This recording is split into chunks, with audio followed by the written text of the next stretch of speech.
Good day, my name is Edward Richards and welcome to my presentation on the ethical business practices of the Fairmont Raffles International Hotel Group. To start with, we will talk about the history of the brand. Fairmont Hotels started in San Francisco in 1907, establishing an iconic hotel that they expanded throughout North America. Generally, the hotel would purchase older iconic buildings and restore them with the purpose of acting as a luxury resort.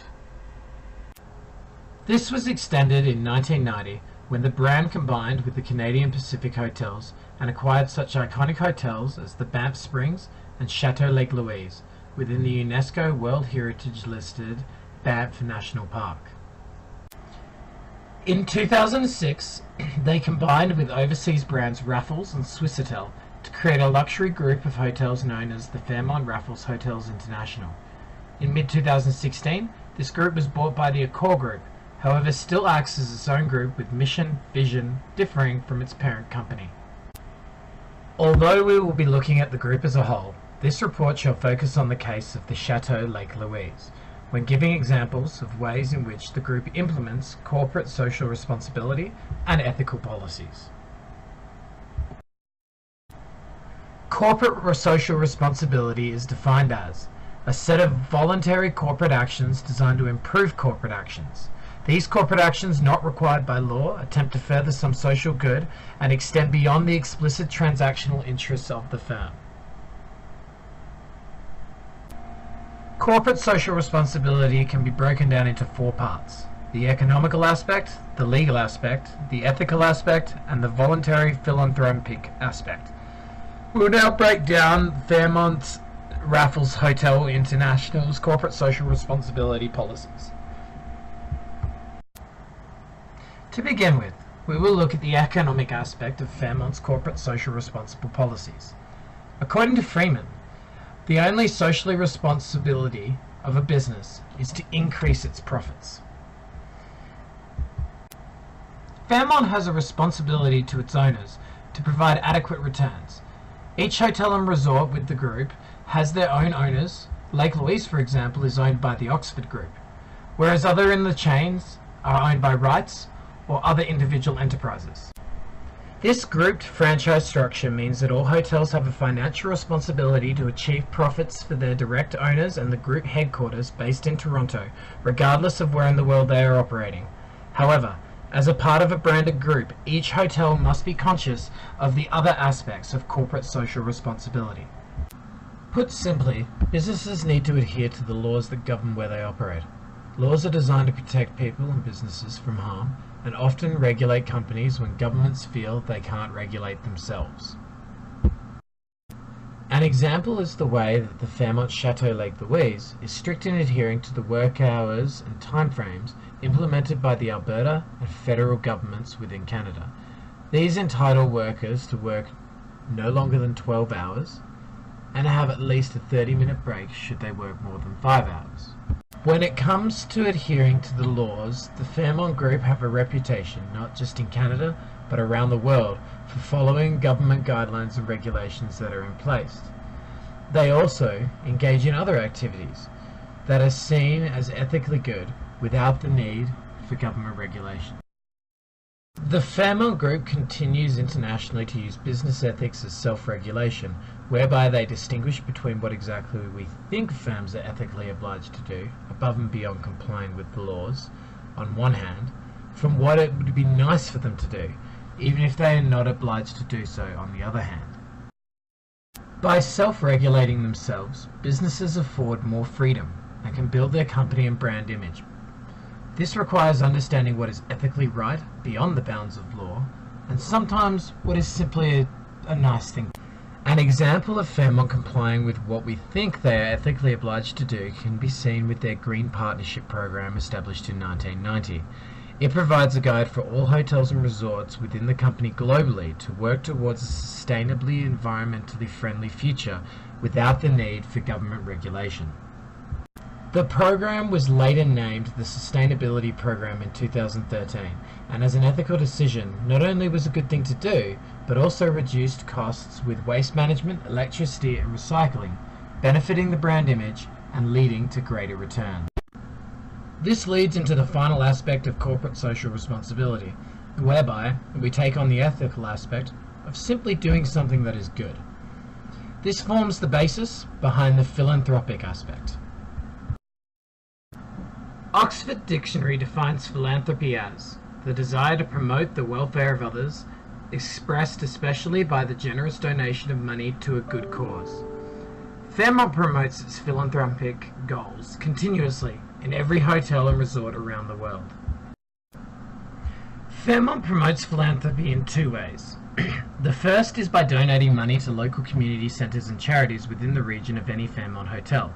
In an interview with Chateau Lake Louise duty manager Anthony Bendaz, he revealed that on an annual basis the Chateau would donate to local charity drives within the Banff National Park. The second endeavour of the brand is by promoting the facilitation of philanthropy.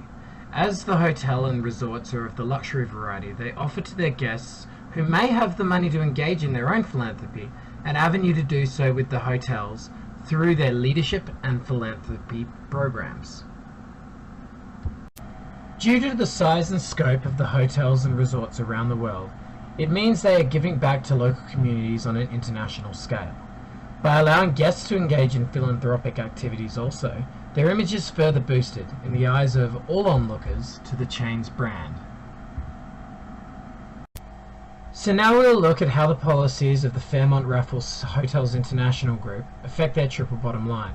The triple bottom line suggests that businesses need to measure their success not only by traditional financial performance, but also by the broader economy, environment, and the society in which they operate. To achieve this, businesses need to engage in stakeholder theory by pleasing their shareholders with economic achievement, then society often through philanthropic endeavours, and finally work in a sustainably, environmentally friendly way. This is very similar to Gottschalk's theory on voluntary corporate actions. Through Fairmont's philanthropic actions and environmental policies, we can see how they are using the triple bottom line to enhance their brand image and work towards a sustainable future. However, it is nearly impossible to measure all the benefits achieved from operating according to the triple bottom line. As the success of these policies is hard to measure, being transparent about them is the best way for the business to try and capitalize on the benefits of working towards a triple bottom line by communicating everything that they're doing with the outside world and the society in general. Fairmont itself has always been relatively transparent. However, over the last year, they have been seeing a change to their systems. This is due to the takeover of the group by Accor Hotels in July 2016. Over the last year, FRHI's systems have been progressively integrated into Accor's systems. What this means is that the social, economical and environmental success of the brands are often seen together on Accor's website. As a result, observers can see a shift in the policies of the Fairmont Raffles Hotels International Group as they thrive to achieve synergy with Accor. Accor allows itself to be very transparent as it does this. On its official webpage, the company has a newsfeed section where it posts news articles both internally and externally sourced, as well as presentations on their successes. This is split into multiple categories for easy use, one of which deals with their environmental policies, successes, and future plans, another about its current financial successes and new acquisitions and deals, and finally, a section on what philanthropic activities its hotel engages in and encouragement for readers to get involved. At this stage, it's very important to understand how exactly Accor structures its portfolio. It is split into 4 separate tiers. There are its budget-style hotels, including Ibis, its upper and lower middle-tier hotels, including the Mercure, and finally, its luxury brands. Fairmont and Raffles represent 2 out of the 6 luxury brands, with already extensive portfolios and a reputation for being at the pinnacle of luxury. As a result, their influence is key to determining the way that luxury Accor brands approach corporate social responsibility. It also, however, means that the actions of the middle and budget brands will influence the image of the entire Accor portfolio as a whole. In shaping their future, Accor must turn to these brands to lead the way with corporate social responsibility actions and ensure that other brands in the portfolio follow this example in whatever capacity they can. In particular, idea sharing between brands will be beneficial to everyone.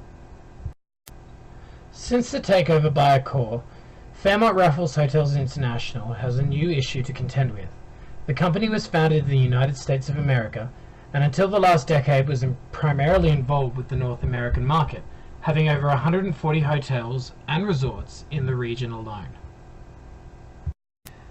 Accor Hotels, however, was founded in France and has extended its reach throughout the world with over 4,000 hotels in its portfolio.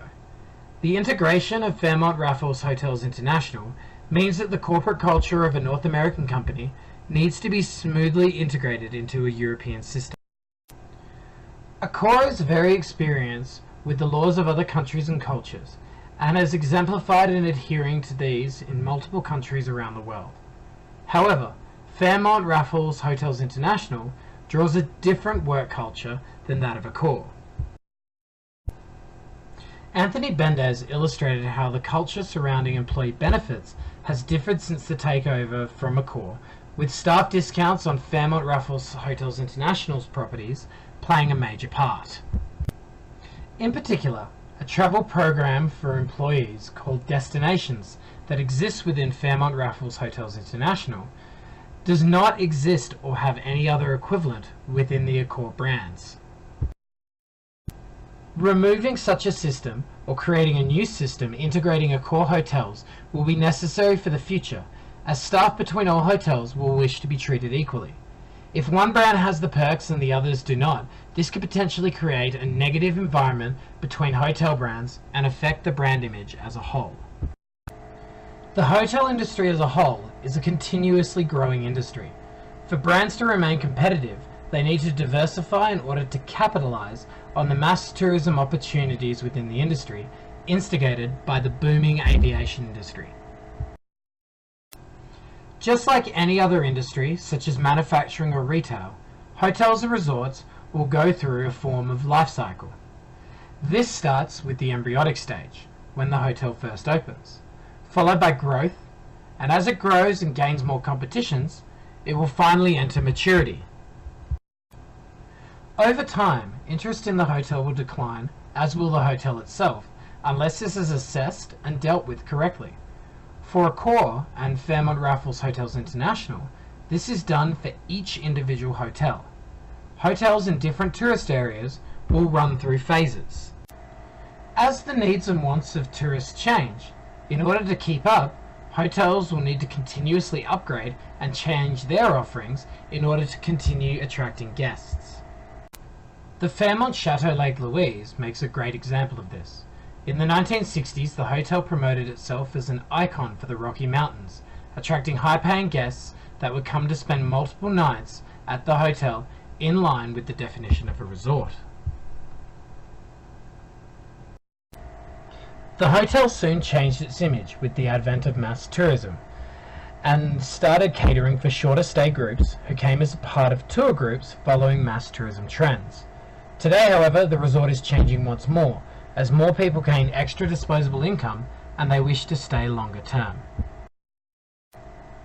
The result, as Anthony Bendez points out, is to reduce the rooms, increase room sizes, and then change the dining concepts within the hotel to reflect the trend in open concept living areas, which was started by the Marriott Group.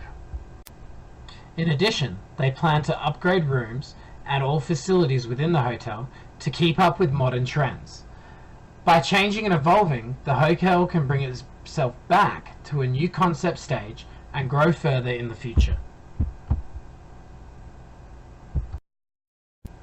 As for the Accor group as a whole, each individual hotel should learn from this and 1.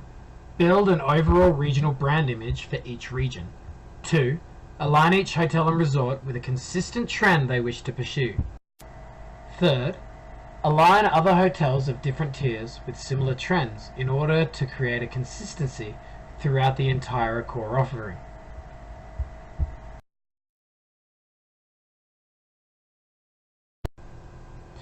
This may be through environmental policies and technology, alignment of hotel concepts, making loyalty members consider every brand for their purpose of visit, or similar perks for all workers throughout the chain. To summarize, the Fairmont Raffles Hotels International brand is synonymous with quality, environmental responsibility, local community support, and a strong adherence to local and national laws. It acts in a very responsible manner when conducting business. With the Accor takeover, the integration of these policies within a much broader brand image will need to be established. Accor bought Fairmont Raffles Hotels International to promote its luxury portfolio and needs to integrate socially responsible policies as seamlessly as possible.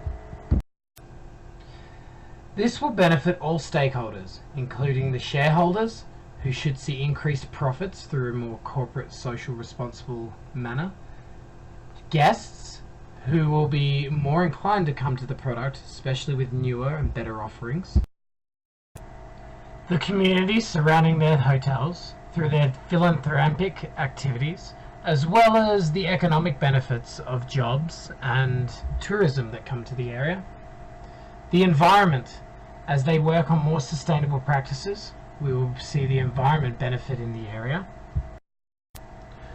All of this adheres to the triple bottom line. When companies engage in corporate social responsibility and follow these patterns, they'll reap dividends in the future. Fairmont and now Accor are no exception to this rule and will do well to follow these guidelines.